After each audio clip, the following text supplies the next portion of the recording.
Hello বন্ধুগণ, আমরা বিগত ক্লাসগুলোতে ডিসক্রিট ডিস্ট্রিবিউশন নিয়ে আলোচনা করেছিলাম।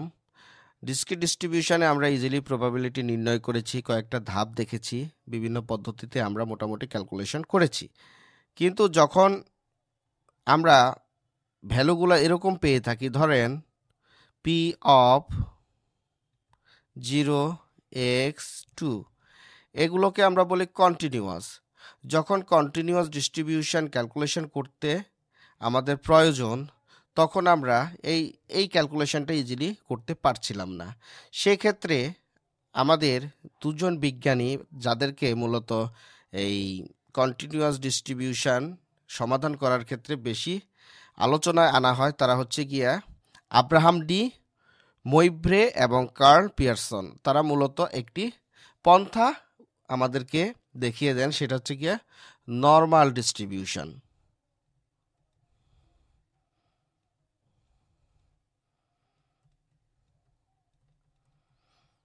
তো নর্মাল ডিস্ট্রিবিউশন জিনিসটা কেমন?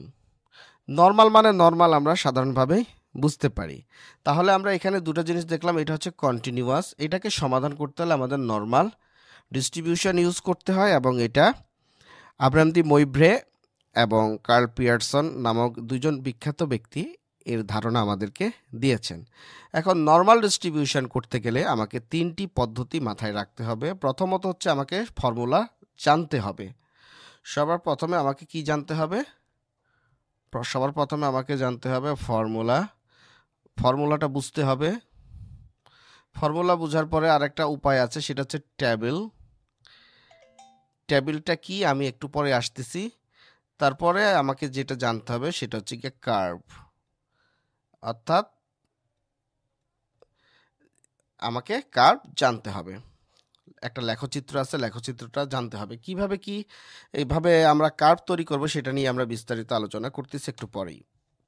তো এখন আমি সবার প্রথমে বলেছি ফর্মুলা। তো ফর্মুলা নিয়ে আমরা একটু আলোচনা করি। তো ফর্মুলাটা কেমন হয় আমি একটু লিখে লিখে জিনিসটা করাতে পছন্দ করতেছি। এতে হবে কি আমরা সহজে বুঝতে পারবো। কারণ অনেকে মনে করে যে কন্টিনিউয়াস ডিস্ট্রিবিউশন মানে ওরে বাবা অনেক কঠিন জিনিস। আসলে জিনিসটা খুবই সহজ। এই নর্মাল ডিস্ট্রিবিউশনটা আপনাদের কঠিনভাবে নেওয়ার কোনো কারণ নেই। আপনারা সহজভাবে বুঝতে পারবেন যদি আমার ভিডিওটা প্রথম থেকে শেষ পর্যন্ত দেখেন। এখন দেখেন, আমি ফর্মুলা নিয়ে আলোচনা করতেছি। আমি প্রথমেই বলেছি যে আমাদের যদি নর্মাল ডিস্ট্রিবিউশন বুঝতে হয়, সবার প্রথমে আমাকে ফর্মুলাটা বুঝতে হবে। তো এখানে আমি ফর্মুলাটা কিভাবে অ্যাসাইন করি বা কিভাবে আমি বুঝতে পারি সহজভাবে বোঝানোর চেষ্টা করতেছি। তো এখানে আমি লিখি ফর্মুলা। আমরা ফর্মুলা নিয়ে আলোচনা করতেছি। তো ফর্মুলায় সবার প্রথমে আসতেছে পিডিএফ। অনেকে বলে থাকেন যে এই জিনিসটা কোনো কাজেরই না, তেমন একটা কাজে আসে না, জাস্ট আমরা যে ভ্যালু বের করলেই হয়ে যায়। আসলে জিনিসটা তা না, একটা আরেকটার সাথে সম্পর্কযুক্ত। আমাকে কিন্তু শুরু থেকে শেষ পর্যন্ত যেতে হবে। তো পিডিএফটা কি? পিডিএফ মানে হচ্ছে যে পোর্টেবল ডকুমেন্ট ফাইল, এই জাতীয় কিছু এমনটা না, এরকম কখনোই ভাববেন না। পিডিএফ এর ফুল মিনিংটা আমি এখানে লিখে দিচ্ছি। পিডিএফ মানে হচ্ছে গিয়ে প্রবাবিলিটি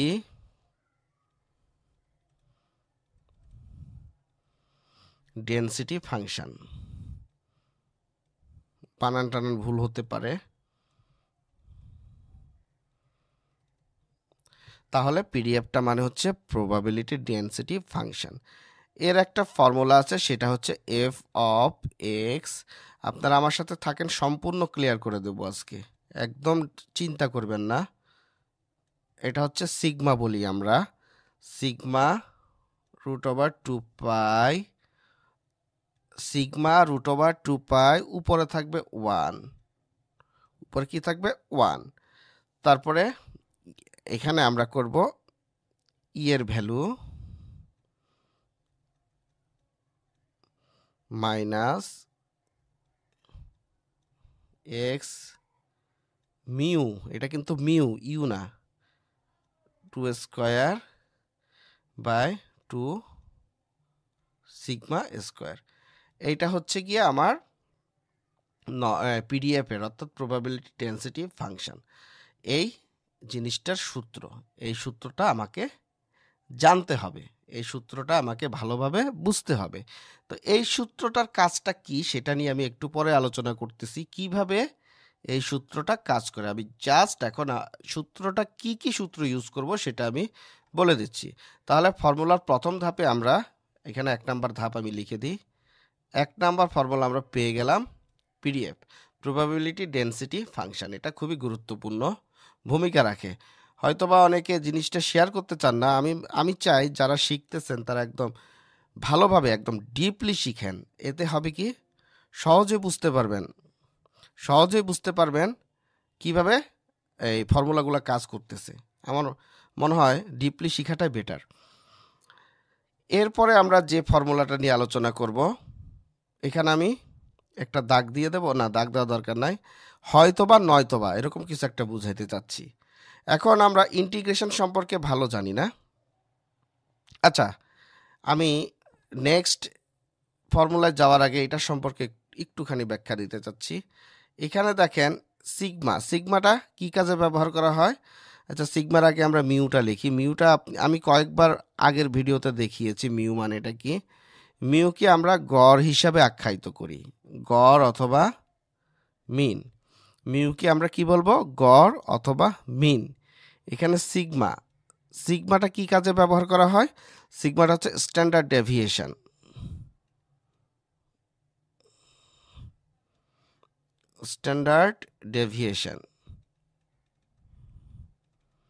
সিগমাটা হচ্ছে স্ট্যান্ডার্ড ডেভিয়েশন। তারপর এখানে এক্স এই যে দেখেন, আমি একটু দেখাই, এই জায়গাটায় সিগমাটা হচ্ছে গিয়ে স্ট্যান্ডার্ড ডেভিয়েশন, এবং আরেকটা হচ্ছে মিউটা কি কাজে ব্যবহার করা হয়, মিউটা হচ্ছে মিউটা হচ্ছে মিন, আর সিগমাটা হচ্ছে স্ট্যান্ডার্ড ডেভিয়েশন। আর আরেকটা কি রয়ে গেছে, এক্সটা কি কাজে ব্যবহার করা হয়, এক্সটার নাম হচ্ছে গিয়ে নির্দিষ্ট একটা পয়েন্ট। আমরা পয়েন্ট লিখে দিই, তাহলে বুঝতে পারবো। আমরা তো পয়েন্টের থেকেই তো এক্স আমরা মাইনাস করে থাকি, এক্সই তো পয়েন্ট থেকেই তো আমরা মিনকে মাইনাস করে থাকি। আমরা স্ট্যান্ডার্ড ডেভিয়েশন ক্লাস যখন করেছিলাম তখন তো এটা বিস্তারিত বলেছিলাম। জানি না আপনাদের সূত্রটা মনে আছে কিনা, দয়া করে যদি সূত্র মনে না থাকে স্ট্যান্ডার্ড ডেভিয়েশনের সূত্র আপনারা গুগলে পেয়ে যাবেন, আমি লিখে দেওয়ার চেষ্টা করব। আমি একটু আগাতে থাকি। তো আশা করি এতটুকু বুঝতে পেরেছেন। তাহলে আমার নর্মাল ডিস্ট্রিবিউশন করতে গেলে ফর্মুলা জানতে হবে, টেবিল জানতে হবে, কার্ভ জানতে হবে, আর ফর্মুলা নিয়ে আমরা কাজ করতেছি। ফর্মুলার প্রথমেই আসতেছে পিডিএফ, প্রবাবিলিটি ডেনসিটি ফাংশন।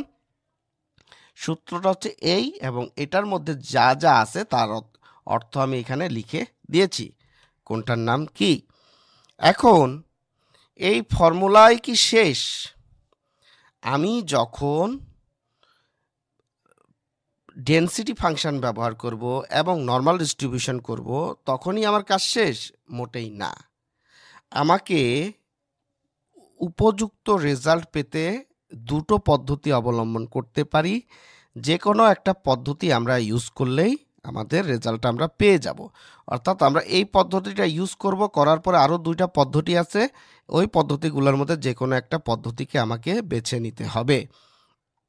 সেই পদ্ধতির প্রথমটা হয়, আমি এখানে লিখে দিই, হয় আপনারা ইউজ করবেন ইন্টিগ্রেশন। আপনারা নাম শুনেছেন হয়তোবা ইউজ করবেন ইন্টিগ্রেশন বা ইন্টিগ্রাল বলে। আমি লিখে দিই ইন্টিগ্রাল, হয় ইউজ করবেন ইন্টিগ্রাল, আর একটা হচ্ছে জেড স্কোর। তো জেড স্কোর সম্পর্কে আসতেছি। তো আমরা ইন্টিগ্রালটা একটু আলোচনা করি। ধরেন ইন্টিগ্রালটা কেমন হয়, আমি পি অফ 50 দিলাম, P of 50 is equal to x is equal two 60। এখন আমাকে 50 থেকে 60-এর মধ্যে যে সম্ভাবনাটা আছে সেটা খুঁজে বের করতে হবে। এখন এর থেকে এইটার মধ্যে কোনটা সম্ভাবনা হবে, এখন তো এটা একটা বাজির মতো হয়ে গেল, আমরা কিন্তু জানি না, তাই না? এখন এই সম্ভাবনাকে বের করার জন্য আমরা একটি পদ্ধতি অবলম্বন করতে পারি, সেটা হচ্ছে ইন্টিগ্রেশন। তো ইন্টিগ্রেশন করতে হলে আমরা জানি রেঞ্জের যে ইন্টিগ্রেশন আছে সেগুলো বের করতে গেলে আমরা উপরে 60 দিয়ে থাকি, এটা হচ্ছে 50, আর একটু কথা বলে রাখি, আমরা ম্যাথমেটিক্সের ক্ষেত্রে ইন্টিগ্রেশনের অপোজিট কিন্তু আমরা ডিফারেন্সিয়েশনকে ধরে থাকি। যেহেতু আমি ডেটা সায়েন্স করাচ্ছি, যেহেতু আমি মেশিন লার্নিং নিয়ে কাজ করব, ডিপ লার্নিং নিয়ে কাজ করব, আমি কিন্তু এই ইন্টিগ্রেশন এবং আমাদের এই ডিফারেন্সিয়েশন এগুলো নিয়ে আমি আলাদা ম্যাথমেটিক্সের ক্লাস করতেছি অলরেডি।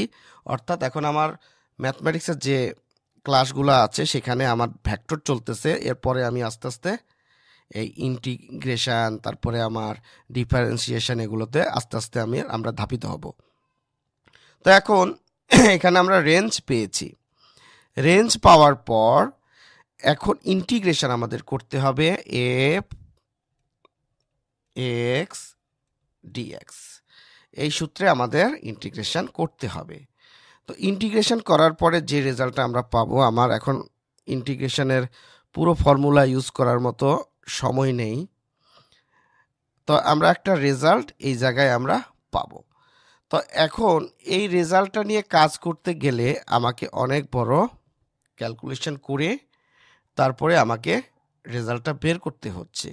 তো এই জিনিসটা একটা ঝামেলা, সেজন্য আমরা এই উপায়টা বা এই পন্থা ইন্টিগ্রাল পদ্ধতিটা আমরা ইউজ করি না। কিন্তু আমরা জেড স্কোর নামে একটা অপশান আছে, আমরা যদি গুগলে সার্চ করি,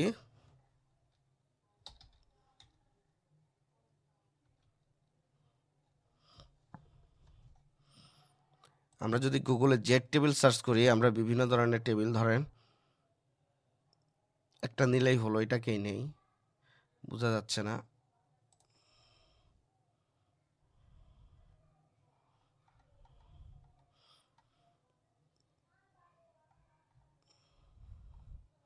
এই যে জেড টেবিল আমরা স্ক্রিনে দেখতে পাচ্ছি, আপনারা গুগলে জেড টেবিল সার্চ করলেই পাবেন। তো এই জেড টেবিলের মাধ্যমে যদি আমরা ক্যালকুলেশন করি, খুব সহজে আমরা রেজাল্টটা পেয়ে যাচ্ছি, আমাদের এত বড় অঙ্ক করতে হচ্ছে না, অর্থাৎ এই আমাদের ইন্টিগ্রেশন করতে হচ্ছে না। সেজন্য আমি আপনাদেরকে রিকোয়েস্ট করব, আপনারা জেড টেবিল থেকে কিভাবে ক্যালকুলেশন করতে হয় সহজ পদ্ধতিটা আপনারা ইউজ করবেন। এটাকে আমরা জেড টেবিল থেকে বের করব। এর একটা ফর্মুলা আছে, আমি আবারও বলি, আমরা নর্মাল ডিস্ট্রিবিউশন করার পরেই আমরা কিন্তু আসল রেজাল্টটা পাই না।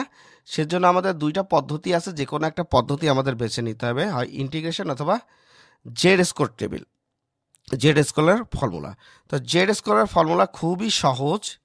এখানে কিভাবে করবেন, জেড ইজ ইকুয়াল টু মূল পয়েন্ট থেকে আমি মিউকে মাইনাস করে দেব, করার পরে সিগমা দিয়ে ভাগ করে দেব, তাহলেই আমার রেজাল্টটা বের হয়ে আসবে। এবং এটা হচ্ছে খুবই সহজ একটা পদ্ধতি, সেজন্য আমরা এই ইন্টিগ্রেশনকে প্রেফার করি না। তো এখন জেড টেবিলের মধ্যে আমার কি কি থাকবে, জেড টেবিলের মধ্যে আমার এক্স হলো, এটা হচ্ছে আমরা এক্স হলো, আপনি যে মান থেকে প্রবাবিলিটিটা বের করতে চান, আমরা পয়েন্টকে ধরে নিলাম, অর্থাৎ যে পয়েন্টের আলোকে আপনি প্রবাবিলিটি বের করতে চান। আর এখানে মিউ মানে কি আপনি জানেনই, আমি বলে দিয়েছি, মিউ মানে হচ্ছে মিন, আর সিগমা হচ্ছে স্ট্যান্ডার্ড ডেভিয়েশন। আশা করি এতটুকু আপনি বুঝতে পেরেছেন। এখন আমরা আস্তে আস্তে অনেক আগে এগিয়ে যাব। তাহলে আমরা একটু রিক্যাপ করি কি কি করেছি। আমরা দেখলাম কন্টিনিউয়াস যে ভ্যালুগুলো আছে সেগুলোকে ডিসক্রিট দিয়ে সহজে ডিসক্রিটের মতো করে আমরা ক্যালকুলেশন করতে পারতেছি না, এর জন্য আলাদা কিছু নিয়ম আমাদের পালন করতে হচ্ছে। তার মধ্যে আমরা পাচ্ছি নর্মাল ডিস্ট্রিবিউশন। নর্মাল ডিস্ট্রিবিউশনকে জানতে গেলে আমাদের ফর্মুলা জানতে হবে, টেবিল জানতে হবে, কার্ভ জানতে হবে, এগুলো সম্পর্কে আমাদের ধারণা রাখতে হবে। তারপর আমরা ফর্মুলাকে বোঝার চেষ্টা করলাম। ফর্মুলার মধ্যে আসলে পিডিএফের মাধ্যমে আমরা নর্মালি ডিস্ট্রিবিউশন করতে পারি। সেক্ষেত্রে আমরা এই স্যাটিসফাই না, এতটুকু করেই স্যাটিসফাই না, আমাদের আরও কিছু করতে হবে। আমাদের স্ট্যান্ডার্ড ফর্মুলা নিয়ে আসতে হবে, স্ট্যান্ডার্ড নর্মাল ডিস্ট্রিবিউশন করতে হবে। সেক্ষেত্রে আমরা দেখলাম ইন্টিগ্রাল দিয়ে করা যাচ্ছে, কিন্তু আমরা এই ক্ষেত্রে মনে করতেছি অনেক কঠিন, জটিলতা, অনেক প্রবলেম আছে। সেজন্য আমরা কি করলাম, একটা জেড টেবিলের মাধ্যমে জেড স্কোর সূত্র দিয়ে ক্যালকুলেশন করার চেষ্টা করলাম এবং এটাই আমাদের সিলেক্টেড। এখন আমরা দেখব, আমি বলেছি ফর্মুলা আমাদের মোটামুটি বোঝা সারা, কিছুটা ধারণা পেয়েছি। টেবিলটা আমরা একটু গ্যাপ রাখি, টেবিলটা একটু পরে আলোচনা করব। এখন আমরা যাব কার্ভে। এখন আমরা কার্ভ নিয়ে আলোচনা করব। তো কার্ভটা কি জিনিস? কার্ভ হচ্ছে, আমি একে দেখাই তাহলে আপনারা বুঝতে পারবেন। কার্ভ হচ্ছে কি, আমি এখানে কার্ভ লিখি, কার্ভ হচ্ছে এরকম দেখতে কিছু একটা, যেটাকে আমরা বক্ররেখা বলে থাকি। ধরেন আমি একটু সুন্দর আঁকতে পারি, কিছু মনে করবেন না, আপনারা কনসেপ্টটা নেন, আঁকাআঁকি কোনো বিষয় না। তো এরকম একটা রেখাকেই, বক্ররেখাকে আমরা কার্ভ বলে থাকি। ধরেন এই জায়গাটায় মিন বিদ্যমান। কার্ভটা কিন্তু বুঝতে হবে, এটা নর্মাল ডিস্ট্রিবিউশনের খুবই গুরুত্বপূর্ণ আলোচ্য বিষয়।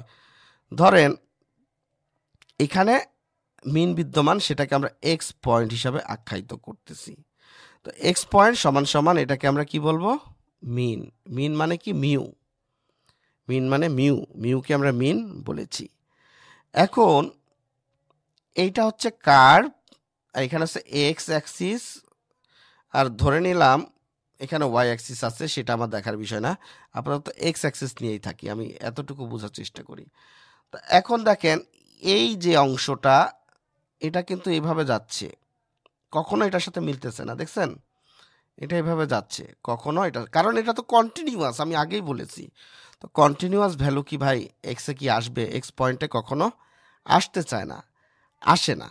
তাহলে আমরা প্রথমেই আমরা কি বুঝতে পারলাম, নর্মাল ডিস্ট্রিবিউশনের ক্ষেত্রে, ফর নর্মাল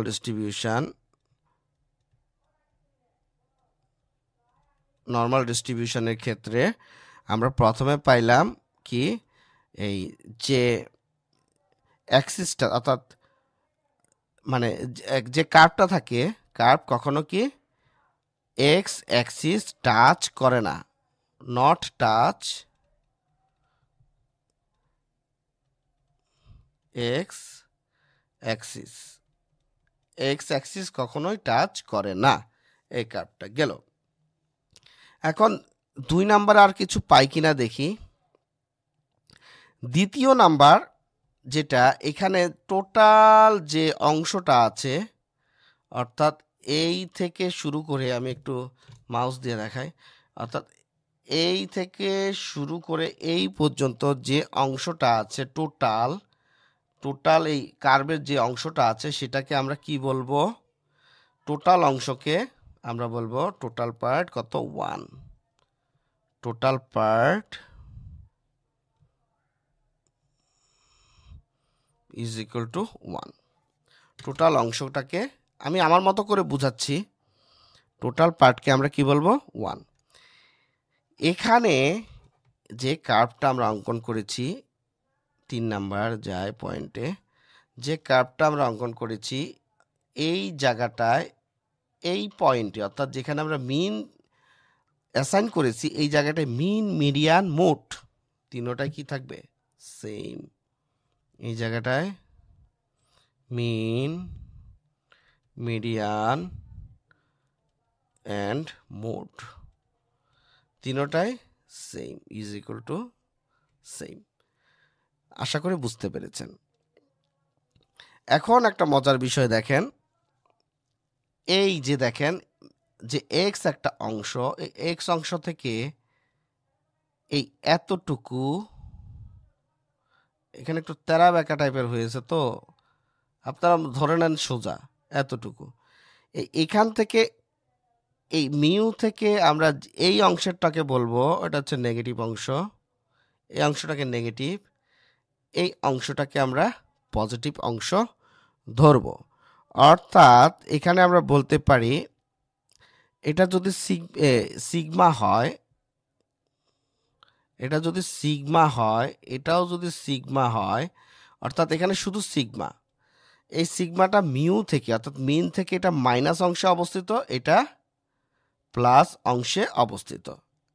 আশা করি বুঝতে পেরেছেন। সেক্ষেত্রে কি আমরা লিখতে পারি না 4 নাম্বার পয়েন্ট সিগমা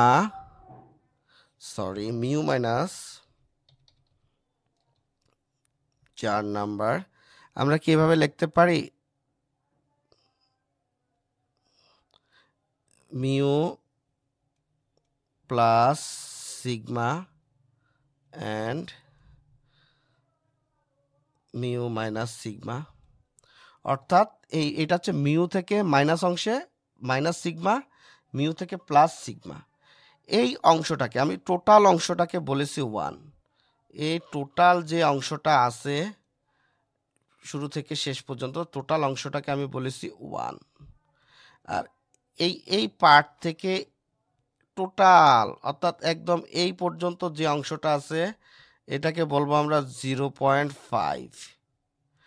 তাহলে এটা অর্ধেক অংশ গেল, এই বাকি অর্ধেক অংশটাকে আমরা বলবো 0.5। অর্থাৎ দুইটাকে আমি ভাগ করে আমি কিন্তু ভাঁজ করতে পারতেছি পান পাতার মতো, ঠিক আছে? তো দুই অংশে অর্থাৎ এখানে 0. একদম টোটাল যে অংশটা, টোটাল অংশটা 0.5, এখানে টোটাল অংশটা 0.5, আর পুরো অংশটাকে আমরা বলবো এই পুরো অংশটাকে আমরা বলবো 1। আশা করি বুঝতে পেরেছেন। এখন এই 0.5-এর এই এতটুকু অংশ এবং এতটুকু অংশ, এই অংশটাকে আমরা কি বলবো? শুধুমাত্র mu minus sigma, mu plus sigma. এতটুকু অংশটা কতটুকু পার্সেন্ট, কত পার্সেন্ট ভ্যালু বহন করে, এই টোটাল অংশ অর্থাৎ এই দাগ থেকে এই দাগ পর্যন্ত যে অংশটা বিরাজমান, এইটা হচ্ছে মূলত আমরা বলতে পারি 68.20। এতটুকুর পরিমাণ হচ্ছে আমরা বলতে পারি 68.20%। এটা কিন্তু গুরুত্বপূর্ণ অংশ, এটা আমাদের অঙ্কে লাগবে, ঠিক আছে? এরপরে আমরা যে ক্যালকুলেশনটা করব সেটা হচ্ছে গিয়া এখানে এখানে এখানে আচ্ছা, একটু আমার গ্রাফ আঁকাটা একটু সমস্যা হয়েছে। ধরি এতটুকু, এটাকে আমরা বলবো 2 সিগমা, এটাকে আমরা বলবো 2 সিগমা। তাহলে এই মিউ অংশ থেকে এত দূরত্ব, মিউ অংশ থেকে এত দূরত্ব এবং এই মিউ অংশটুকু থেকে এত দূরত্ব, এটা হচ্ছে প্লাসের দিকে, এটা হচ্ছে মাইনাসের দিকে। আমরা কি লিখতে পারি নিয়ম অনুযায়ী বলেন তো? এখানে আমরা কি লিখতে পারি না mu plus 2 sigma and mu minus 2 sigma, এটা লিখতে পারি। এখন এই অংশটাকে কতটুকু পয়েন্ট আমরা দিতে পারি সেটা হচ্ছে কথা। এতটুকু অংশকে আমরা বলবো রুলস অনুযায়ী, এতটুকু অংশকে অর্থাৎ এখান থেকে পুরো অংশটা, এই পুরো অংশটাকে আমরা বলবো কত অংশ বিরাজমান, এটাকে পার্সেন্টাইল হিসাবে আমরা ব্যাখ্যা করলে কতটুকু পাই সেটা হচ্ছে 95.46%। এখন এর পরবর্তী যে ধাপ সেটা হচ্ছে এতটুকু থেকে এতটুকু পর্যন্ত, এটাকে আমরা বলতে পারি 3 সিগমা, এটাকে আমরা বলতে পারি 3 সিগমা। তাহলে আমরা 6 নম্বরে লিখতে পারি mu plus 3 sigma and mu minus 3 sigma. এটার ভ্যালু আমরা কত ধরবো? 99.74%। আশা করি বুঝতে পেরেছেন। তাহলে আমি কার্ভ সম্পর্কে যেটা বোঝাতে চাইছি, এখানে আমরা 3টি পার্সেন্টাইলে এখানে ভাগ করেছি। প্রথম অংশটাকে আমরা বলেছি 68.20%, দ্বিতীয় অংশটাকে আমরা বলেছি 95.46% এবং তৃতীয় নাম্বার অংশটাকে আমরা বলেছি 99.74%। এভাবেই আমার কার্ভের বিন্যাস করা হয়, এভাবে আমার কার্ভকে ব্যাখ্যা করা হয়। আর টোটাল কার্ভটাকে বলা হয় 1। আর যে মিন অংশটা আছে, মিন থেকে ডান দিকের অংশকে আমরা 0.5-এ ভাগ করব, বাম দিকের অংশকে আমরা 0.5-এ ভাগ করব। এখন এটাকে ভাঁজ করলে আমরা সহজে সমান সমান ভাগে ভাঁজ করতে পারি। আশা করি আপনারা মোটামুটিভাবে ফর্মুলা এবং কার্ভ সহজেই বুঝতে পেরেছেন। এখন আমি জেড স্কোরের কিছু ব্যাখ্যা এখানেও দিতে চাচ্ছি। সেটা হচ্ছে জেড কিভাবে, আমি এভাবে নর্মালি কিন্তু ক্যালকুলেশন করলে যে হয়ে গেল সেটা না। আমি বলেছি ফর্মুলা অনুযায়ী হয় আপনাকে ইন্টিগ্রেশন করতে হবে, নতুবা জেড টেবিল জেড ক্যালকুলেশন করতে হবে। যখন আপনি জেড ক্যালকুলেশন করবেন তখন আপনি মিউ এর মান কিন্তু 0 পাবেন। মিউকে আপনি তখন মিউ 0-তে রূপান্তরিত হবে। এটা হচ্ছে মিনের মান। এবং মিন থেকে যে 68% আমরা নিয়েছি সেটাকে আমরা ভ্যালু ধরব 1। 95% যেটা পেয়েছি সেটাকে আমরা ধরব 2, জেড এর ভ্যালু। এটা জেড ইজ ইকুয়াল টু 2, এটা হবে জেড ইজ ইকুয়াল টু 2। এটা হচ্ছে পজিটিভ সাইড, এটা হচ্ছে নেগেটিভ সাইড, এটা হচ্ছে -2, এটা হচ্ছে +2। আপনারা এটা বুঝতে পারতেছেন না, এখনই বুঝে যাবেন। আবার 3 নাম্বার অংশে থাকলে এখানে হবে জেড এর ভ্যালু 3, এখানে জেড এর ভ্যালু -3। আশা করি বুঝতে পেরেছেন। আমি বুঝাইতে চাইছি যখন আমি জেড টেবিলে ক্যালকুলেশন করব, অর্থাৎ এই ফর্মুলাটা কাজে লাগাবো, যখন জেড এক্স, আমি একটু পরেই ক্যালকুলেশন যখন করব তখনই আপনি ক্লিয়ার হয়ে যাবেন, তখনই আপনার মাথায় এটা ঢুকে যাবে। এখন এক্স পয়েন্ট থেকে যখন আমি মিউকে মাইনাস করব এবং স্ট্যান্ডার্ড ডেভিয়েশনের সাথে ভাগ করব, তখন আমার মিউ এর মান হয়ে যাবে 0।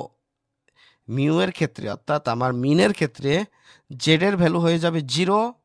ঠিক এক ধাপ এগিয়ে এবং এক ধাপ পিছিয়ে এই 68%-এর মধ্যে জেড এর ভ্যালু হয় থাকবে 1 অথবা জেড এর ভ্যালু -1।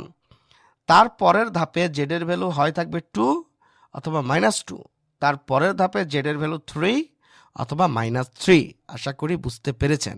এখন ক্যালকুলেশন করলে বা একটা ম্যাথ করলে আপনারা ইজিলি আরও বুঝতে পারবেন। আসুন আমরা একটা ক্যালকুলেশন করার চেষ্টা করি। ধরেন আমি একটা গ্রাফ আঁকি।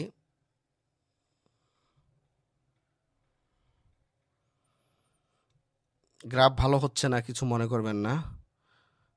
এখানে 0.00 দিলাম, তারপরে ধরেন 0.05 দিলাম, তারপর ধরেন 0.010 দিলাম, তারপর ধরেন 0.015 দিলাম, তারপর ধরেন 0.020 দিলাম, তারপর ধরেন 0.025, তারপর ধরেন 0.30, তারপরে 0.035, তারপরে ধরলাম 0.040। এই হচ্ছে কি আমার ভ্যালু। একটু বড় বড় ফাঁকা ফাঁকা করে লিখলে ভালো হইতো। তারপর এখানে ধরেন 10 দিলাম, তারপরে ধরেন 20 দিলাম, 30 দিলাম, 40 দিলাম, 50 দিলাম, 60 দিলাম, 70 দিলাম, 80 দিলাম, 90 দিলাম। এই হচ্ছে আমার ভ্যালু। এখন আমি কি করব, ঠিক এই বরাবর থেকে একটা গ্রাফ অঙ্কন করলাম। আরে বাবা কি সুন্দর গ্রাফ এঁকেছি। এই বরাবর আমি নিয়ে আসলাম। ধরেন এটার মধ্যে আমার মিন বিদ্যমান হচ্ছে গিয়া 50। 50 হচ্ছে আমার মিন, এটাকে আমরা ধরলাম মিউ বা এক্স পয়েন্ট ধরি, এটা হচ্ছে এক্স পয়েন্ট বা মিউ যেটাই বলেন। আমরা একটু এই পাশ থেকে, কারণ গ্রাফ দেখে দেখে আমাদের করতে হয়, তো এখান থেকে আমরা করার চেষ্টা করি, এখান থেকে অঙ্কগুলো করার চেষ্টা করি, তাহলে বুঝতে সুবিধা হবে।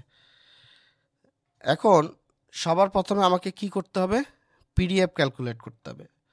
তো আমি সবার প্রথমে কি করেছি, এই জায়গাটায় দেখেন, প্রথমে আমি ফর্মুলার মধ্যে পিডিএফটা বের করেছি। তো পিডিএফের এই ক্যালকুলেশনটা করে ফেলি। তো পিডিএফের ফর্মুলাটা কেমন দেখি, এইটা কপি হয় কি না। পিডিএফের ফর্মুলা ধরেন এইটা, এটা সমান সমান পিডিএফ। তাহলে আমরা 60-এর অংশটা আমরা অঙ্কন করি। যেহেতু আমি হাতে অঙ্কন করেছি বেল অংশটা, এটা পারফেক্ট হয়নি, তো আমি বুঝাই দিচ্ছি কিভাবে পারফেক্ট হয়নি। ধরেন আমরা এক্স পয়েন্ট হচ্ছে 60-র ভ্যালু নির্ণয় করব, আর আমাদের স্ট্যান্ডার্ড ডেভিয়েশন ধরেন 10 আছে। কিভাবে স্ট্যান্ডার্ড ডেভিয়েশন বের করতে হয় এর একটা নির্দিষ্ট ফর্মুলা আছে, আপনারা আমার আগের ভিডিওটা দেখবেন, এই সিরিজেই আছে মিন মিডিয়ান। 1 নাম্বার ভিডিওতে আমি স্ট্যান্ডার্ড ডেভিয়েশনের ফর্মুলা দেখিয়েছিলাম কিভাবে কি করতে হয়। এখন এই জিনিসটাকে এই ফর্মুলায় ফেললে আমার রেজাল্ট আসতেছে 0.024। তাহলে 0.024, এখানে দেখেন অনেকগুলো রেজাল্ট আছে, এই জায়গাটায় 024 এই বরাবর যায়, এই যে এইখান থেকে আমার কার্ভটা হওয়ার কথা 60-তে, অর্থাৎ আমার বেলটা এখান দিয়ে এই পয়েন্টে সেট করার কথা। যেহেতু আমি নিজ হাতে এঁকেছি, আমার একটু সমস্যা হয়েছে। তো এই পিডিএফ বা ডেনসিটিটার কাজটা কি, পিডিএফের কাজটা কি, অর্থাৎ এই বেলটা ক্রিয়েট করার জন্য এই পিডিএফ মুখ্য ভূমিকা পালন করে। এখানে আমার এই 50 থেকে 60-র মধ্যে যে ভ্যালুগুলো আছে, এই ভ্যালুগুলো এখানে অ্যাসাইন করা আছে এই রেঞ্জের মধ্যে। ধরেন 10 থেকে 90-এর মধ্যে এই ভ্যালুগুলো এখানে অ্যাসাইন করা আছে। এখন এই প্রবাবিলিটির উপর ডিপেন্ড করে আমার নির্দিষ্ট রেঞ্জের মধ্যে একটা কার্ভ অঙ্কন করা হয়। সেজন্য এই যে দেখেন, এই পয়েন্টে কিন্তু কার্ভ হওয়ার কথা ছিল, কিন্তু আমি হাতে অঙ্কন করার কারণে এই সমস্যাটা হয়েছে, এবং এটা প্রপার একটা বেল সৃষ্টি হয়নি। জাস্ট বুঝে নেন। তাহলে আমার পিডিএফটা মূলত এই বেল অঙ্কন করার জন্য এই পিডিএফের এত বড় ফর্মুলাটা ইউজ করা হয়। এই ফর্মুলাটা কেন ইউজ করা হয়, বেল অংশটা অর্থাৎ এই সিমেট্রিক অংশটা ক্রিয়েট করার জন্যই আমি কি করি, পিডিএফ ইউজ করে থাকি। আশা করি পিডিএফের কাজটা আপনারা বুঝতে পেরেছেন। এর পরবর্তী ধাপ হচ্ছে, হয় ইন্টিগ্রাল করবেন অথবা আপনারা জেড টেবিল দিয়ে ক্যালকুলেশন করবেন। তো আমরা আপাতত ইন্টিগ্রাল থেকে দূরে সরে যাই, আমরা জেড টেবিলের দিকে মনোনিবেশ করি। এবং জেড টেবিল, তো আমি যদি ইন্টিগ্রাল করে থাকি, এই নির্দিষ্ট ভ্যালুর যদি ইন্টিগ্রাল করে থাকি, ইন্টিগ্রালের ক্ষেত্রে আপনারা নিজেরা বাসায় করে দেখবেন, বা বিভিন্ন ধরনের সফটওয়্যার আছে, সফটওয়্যারে করে দেখবেন, রেজাল্টটা আসবে 0.3413। যারা ম্যাথমেটিক্স ভালো পারেন তারা অবশ্যই বুঝতে পারবেন ইন্টিগ্রাল করলে। তো আমরা দেখি জেড টেবিলে কি সেম রেজাল্ট আসে কি না।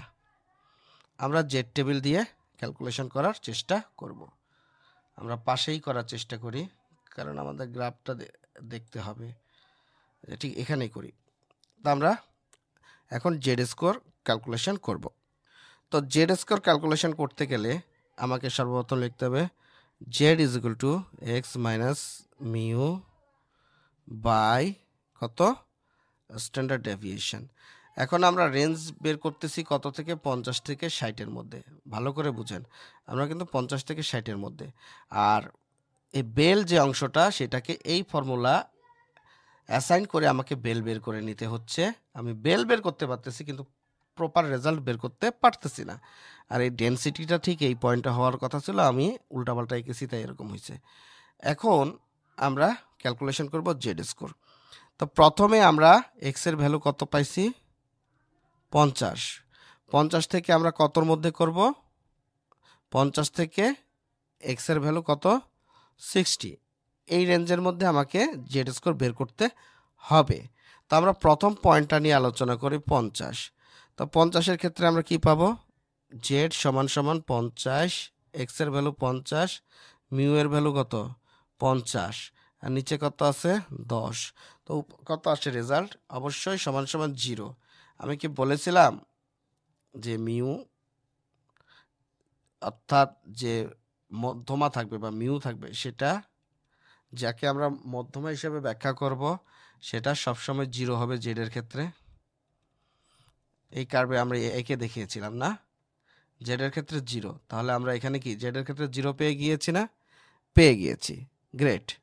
এরপর আমরা যেহেতু মিডল পজিশনে অর্থাৎ আমাদের যে মিন ওই জায়গাটায় আমরা পাইলাম 0।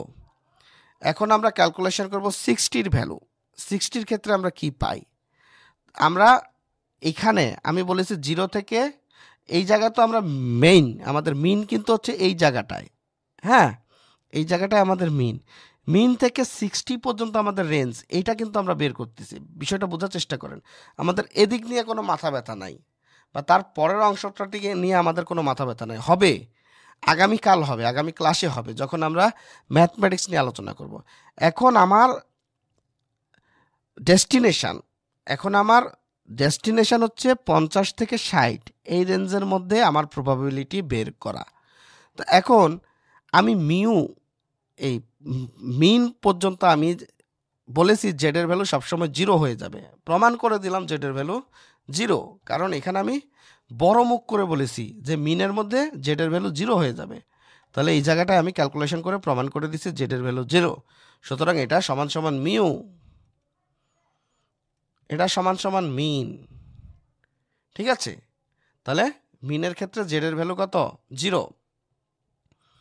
এখন যে রেঞ্জ পর্যন্ত অর্থাৎ 60 পর্যন্ত, এই 60টা কোন জায়গায় আছে, জেড সিগমায় আছে, সিগমা প্লাস 2 এ সরি মিউ প্লাস 2 সিগমায় আছে, না মিউ প্লাস সিগমায় আছে, না মিউ প্লাস 3 সিগমায় আছে, এটা বের করতে হবে। তো আমরা রেঞ্জ ধরেছি 60, ঠিক আছে। তো 60 পর্যন্ত রেঞ্জ ধরে আমরা কি করব 60-র সাথে কাকে বিয়োগ করব 50-কে। মিন কে আছে 50, এখানে মিন কি 50, আর পয়েন্ট কত কাকে ক্যালকুলেশন করতেছি 60-কে। তো 60-কে ক্যালকুলেশন করলে নিচে স্ট্যান্ডার্ড ডেভিয়েশন আছে 10। স্ট্যান্ডার্ড ডেভিয়েশন কীভাবে বের করতে হয় আবারও বলি, আপনারা আমার ওই ভিডিওটা দেখবেন, আমি বারে বারে বলেছিলাম ভিডিওগুলো দেখেন, দেখলে পরে আপনাদের এটা ভবিষ্যতে কাজে লাগবে। তো রিকোয়েস্ট থাকবে আপনারা আমার স্ট্যান্ডার্ড ডেভিয়েশনের ভিডিওটা দেখে আসবেন।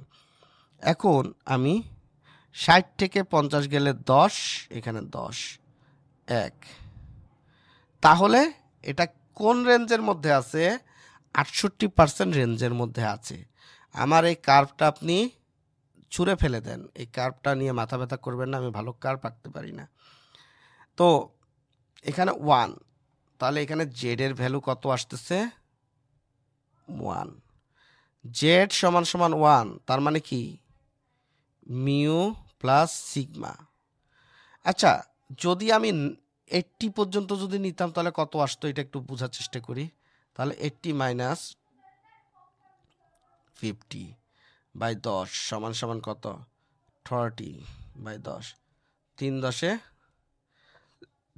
80 পর্যন্ত যদি আমি নিতাম তাহলে কত আসতেছে, এখানে 80 পর্যন্ত নিলে আমার 3 সিগমা মিউ প্লাস 3 সিগমা, তাই না, মিউ প্লাস 3 সিগমা হইতো। কিন্তু আমি নিয়েছি কত 60 পর্যন্ত, তাহলে আমার এখানে ভ্যালু আসতেছে জেডের ভ্যালু কত আসতেছে 1। এখন আমি তাহলে মিনের ভ্যালু পেয়ে গেছি, বলে দিয়েছিলাম মিনের মধ্যে সবসময় জেডের ভ্যালু 0 হবে, সেটা হয়েছে। এবং ইয়ের ক্ষেত্রে আপনার যে নির্দিষ্ট রেঞ্জে অর্থাৎ যে লাস্ট যে পয়েন্টে আমি ক্যালকুলেশন করতে চাচ্ছি ওই পর্যন্ত যাইতে আমার যে ক্যালকুলেশনটা পেয়েছি সেটা হচ্ছে 1। এখন আমি এই জেডের 1টা নির্ণয় করব। আশা করি এতটুকু বুঝতে পেরেছেন। এখন পরবর্তী আমরা ধাপে চলে যাই। তাহলে আমরা এখানে কি কি পেলাম? আমরা এখানে মিউ সমান সমান আমরা পেলাম 0 জেডের ভ্যালু, আর জেড ইজ ইকুয়াল টু এটা কিসের রেঞ্জের ভ্যালু, অর্থাৎ 60 পর্যন্ত আমরা কত পাইছি? 1। এটা জেড স্কোর আমরা এখন ক্যালকুলেশন করব। এটাকে আমরা বলতে পারি মিউটাকে z1 is equal two 0, z2 is equal two 1। Great. এটাকে আমরা এভাবে লিখতে পারি, অর্থাৎ এই জায়গায় এটা হচ্ছে আমরা মিউও বলতে পারি, এটাকে আমরা স্ট্যান্ডার্ড ডেভিয়েশনও বলতে পারি, বা z1 z2ও বলতে পারি। আশা করি বুঝতে পেরেছেন। কোনো পয়েন্টে যদি আপনার বুঝতে অসুবিধা হয় দয়া করে আমাকে লিখবেন, কমেন্টে লিখবেন। এখন আমরা যদি এই মিউ এর বা z1 এর 0 অংশটাকে আমরা দেখি, আমরা কত ভ্যালু পাই। আমরা জেড টেবিলে যাই, 0 অংশের মধ্যে আমরা 0.5 পাই। জেডের 0-র মধ্যে যে ভ্যালু সেটা হচ্ছে 0.5। তাহলে আমরা এখানে লিখে রাখি মিউ বা z0, জেডের 0-র ভ্যালু আমরা কত পাইছি? 0.5। অর্থাৎ জেডের ভ্যালু 0 হলে তার রেজাল্ট আসে 0.5। তাহলে জেডের ভ্যালু 1 হলে তার রেজাল্ট কত? জেড টেবিল থেকে আমরা বের করি। এখানে আমি প্রথমেই বলে দিচ্ছিলাম যে জেড টেবিল বলে কিছু একটা আছে, সেটা আমাদের জানতে হবে। দেখেন আমি ফর্মুলা করেছি, কার্ভ করেছি, দুটাই বুঝাইছি। এখন টেবিল বলতে কিছু একটা আছে, এখন টেবিলের কাজ। সেই টেবিলটাই হচ্ছে এই টেবিল। এই টেবিলটা আপনি গুগলে লেখলেই পাবেন জেড টেবিল, এরপরেও আমি ডেসক্রিপশানে দিয়ে দেব। তো জেড টেবিল, আমরা জেড টেবিল পেয়ে গেছি। এখানে কি বলছে? Z1। তাহলে Z1 কত? এই যে Z1, সরি Z01 1, Z1, এই যে দেখেন এটা হচ্ছে Z1, এটা হচ্ছে 0 আর এটা হচ্ছে 1। Z1 এর 0 অংশে কত আছে? 8413। তাহলে প্রথম যে অংশটা সেটাকেই আমরা নিব। এখানে 0-0-র মধ্যে কত আছে? 1-এর 0-র মধ্যে আছে 8413। এটাই হচ্ছে আমাদের Z1-এর ভ্যালু। তাহলে Z1 সমান সমান আমরা রেজাল্ট কত পাইছি?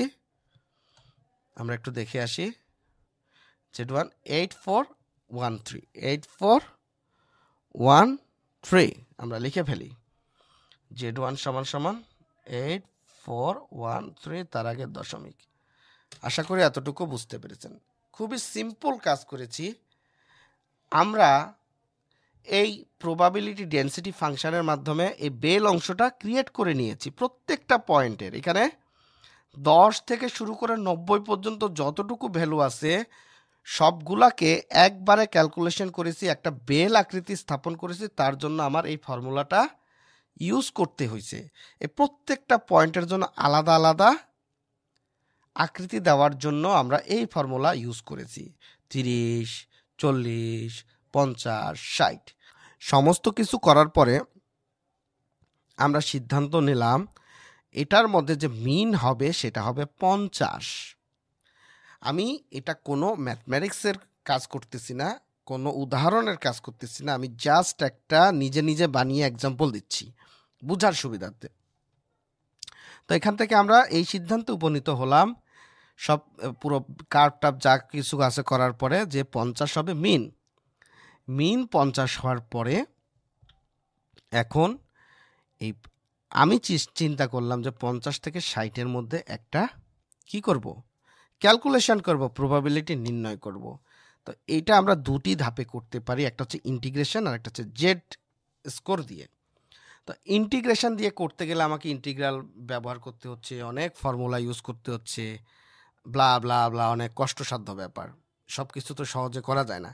তো বিজ্ঞানীরা যেহেতু আমাকে জেড টেবিল দিয়ে দিছে, এইভাবে আমি সহজে করতে পারি। আমি তো সাধারণ কাজ করতেছি, অর্থাৎ নির্দিষ্ট পয়েন্ট, যে পয়েন্ট পর্যন্ত নিতে চাচ্ছি পয়েন্টের সাথে মিউ মাইনাস করে দিলে আমার ভ্যালু পেয়ে যাচ্ছি। তো এখন 50 থেকে 60-এর মধ্যে আমাকে ভ্যালু নির্ণয় করতে হবে, প্রবাবিলিটি নির্ণয় করতে হবে। তাহলে 50-এর ক্ষেত্রে আমরা দেখলাম ভ্যালু আসতেছে 0, তার মানে বুঝে নিলাম এটা কি মিন। 50-এর মধ্যে যেহেতু ভ্যালু আসতেছে 0, জেডের ভ্যালু, তাহলে এটা মনে করলাম যে এটা কি মিন। ঠিক আছে, এটাকে আমরা কি করতেছি, আমরা কিন্তু আগেই নর্মাল ডিস্ট্রিবিউশন করে ফেলেছি, কিন্তু নর্মাল ডিস্ট্রিবিউশন করে আমরা সন্তুষ্ট না, আমাদের স্ট্যান্ডার্ড নর্মাল ডিস্ট্রিবিউশন করতে হচ্ছে। সেজন্য আমাকে জেডের ভ্যালু দিয়ে ক্যালকুলেশন করতে হচ্ছে, নতুবা ইন্টিগ্রেশন দিয়ে। তো আমি জেডের ভ্যালুকেই বেছে নিয়েছি। এখন বেছে নেওয়ার পরে এইটাকে আমরা মিন পেলাম। মিন পাওয়ার পরে এখন প্রথম ধাপ তো গেল, দ্বিতীয় ধাপে আসছি, সেটা হচ্ছে 60। তো 60কে ক্যালকুলেশন করে আমরা 1 নাম্বার রেঞ্জের মধ্যে পাচ্ছি, অর্থাৎ আমরা 68%-এর মধ্যে পাচ্ছি। তো এখন জেডের 1-এর ভ্যালু কত? জেডের 1-এর ভ্যালু এত, আর জেডের 0-এর ভ্যালু 0.5। আশা করি এই পর্যন্ত আপনারা বুঝতে পেরেছেন। এখন আমি পরবর্তী ধাপে চলে যাচ্ছি। তো পরবর্তী ধাপ যেটা, সেটা হচ্ছে গিয়া খুবই সহজ একটা ধাপ। এখন আমাকে রেঞ্জ বের করতে হবে। তো রেঞ্জ বের করার নিয়ম, আমি কিসের মধ্যে রেঞ্জ বের করব?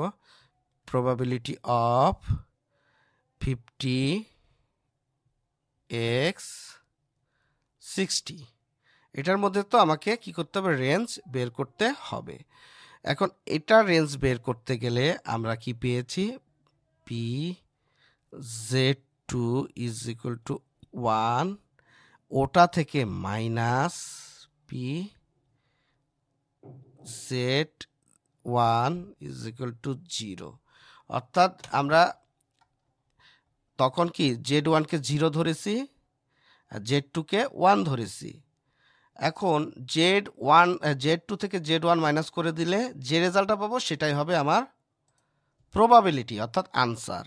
এখন এটাকে যদি আমার ক্যালকুলেশন করি, আমরা পাই Z1-এর ভ্যালু আমরা কত পেয়েছি? 0.8413 মাইনাস, আর এটার ভ্যালু আমরা পেয়েছি 0.5।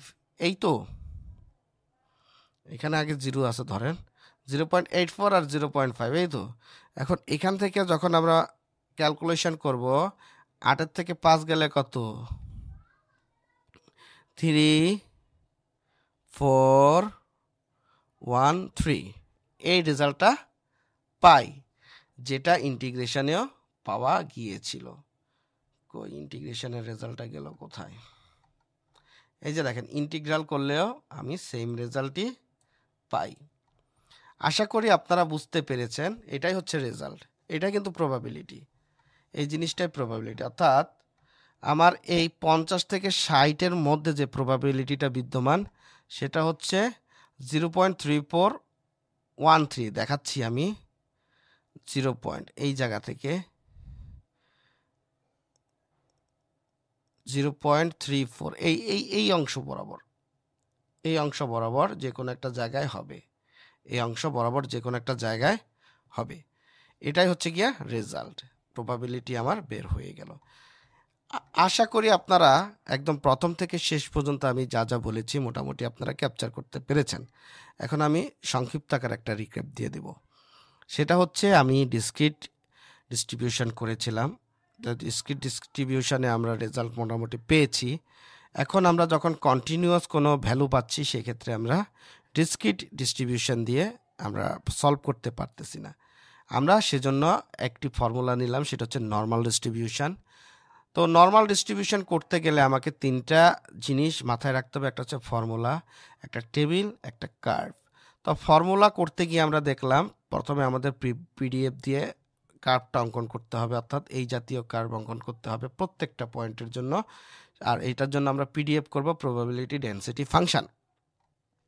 প্রবাবিলিটি ডেনসিটি ফাংশন করার পর আমরা দেখলাম সন্তুষ্ট না, অর্থাৎ এটা করে আমরা পর্যাপ্ত রেজাল্ট খুঁজে পাচ্ছি না। ঠিক আছে, 50 থেকে 60-এর মধ্যে যে কোনো একটা রেঞ্জের মধ্যে যে ভ্যালুটা প্রয়োজন সেটা আমরা পাচ্ছি না, প্রবাবিলিটি পাচ্ছি না। ঠিক আছে, জাস্ট আমরা কার্ভটা অঙ্কন করতে পারতেছি। এখন এই জায়গায় 3 ধরনের পার্সেন্টাইল আছে, একটা হচ্ছে গিয়ে 68%, একটা হচ্ছে 95%, আর একটা হচ্ছে গিয়ে 99%।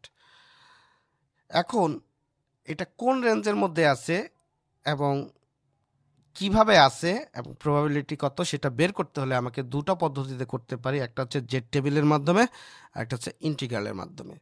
তো ইন্টিগ্রাল করতে গেলে যেহেতু আমরা একটা সংক্ষিপ্ত আলোচনা করেছি, ইন্টিগ্রাল করতে গেলে আমাদের মাথার ঘাম পায়ে ফেলতে হচ্ছে এবং অনেক অঙ্ক সংখ্য করতে হচ্ছে, এবং এই ক্ষেত্রে রেজাল্টটা এটা আসতেছে, ক্যালকুলেশন করে পাওয়া যাচ্ছে। এখন 50 থেকে 60-এর মধ্যে আমরা জেড টেবিল যখন ইউজ করেছি, দেখেন সামান্য পরিমাণ পয়েন্ট, একটা পয়েন্টের সাথে কি করেছি, জাস্ট মিউকে মাইনাস করে দিয়েছি। মাইনাস করার পরে যে ভ্যালুটা এসেছে, আসার পরে আমি দুইটা ভ্যালু পেয়েছি, অর্থাৎ যে পয়েন্ট থেকে পয়েন্ট, অর্থাৎ এক্স পয়েন্ট থেকে 60 পয়েন্টের মধ্যে এক্সকে আমি ক্যালকুলেশন করে দেখলাম এ তো মিনই, এদের নিয়ে আর আমার কাজ নাই। যদি মাইনাসের মধ্যে হতো তাহলে কিন্তু কাজ ছিল, অর্থাৎ মিন পার হয়ে এদিকে আসলে বা এদিকে আসলে আমার কাজ ছিল। ঠিক আছে, যেহেতু মিন, সেটা নিয়ে আমার আর চিন্তা ভাবনা করে লাভ নাই। 60কে আমি যখন ক্যালকুলেশন করেছি তখন আমি পেয়েছি 1, তাহলে এখানে জেডের ভ্যালু 0, জেডের ভ্যালু 1, দুইটা অংশ পেয়েছি। পাওয়ার পরে আমি জেড 2 থেকে জেড 1 মাইনাস করে যে ক্যালকুলেশন করে যে রেজাল্টটা পেয়েছি, জেড টেবিল থেকে এগুলোর ভ্যালু নিয়ে এসেছি, যে রেজাল্টটা পেয়েছি এটাই হচ্ছে আমার প্রবাবিলিটি। আর এই জায়গায় একটা জিনিস আমি আপনাদের ভালোভাবে বুঝিয়েছি, কার্ভ বুঝতে গেলে পুরাটাই হচ্ছে আমার 1, এতটুকু অর্ধেক অংশ হচ্ছে পজিটিভ দিকে হচ্ছে 0.5, নেগেটিভ দিকে 0.5। এই জিনিসটা মাথায় রাখতে হবে। আপনি যদি কার্ভ না বুঝেন, আপনি যদি ফর্মুলা না বুঝেন এবং জেড টেবিল না বুঝেন, তাহলে আপনি এই নর্মাল ডিস্ট্রিবিউশনটা বুঝবেন না। এই জিনিসটা আসলেই নর্মাল, এটা কিন্তু আমি মোটামুটি বুঝাতে পেরেছি। তো আজকের ভিডিওটা এতটুকু। যদি আপনাদের সামান্য পরিমাণ উপকার করতে পারি, অবশ্যই আমাকে কমেন্টে জানাবেন এবং আমার ভিডিও লাইক, কমেন্ট, শেয়ার করবেন, আমার সাথে সাথে থাকবেন, দোয়া করবেন। ধন্যবাদ।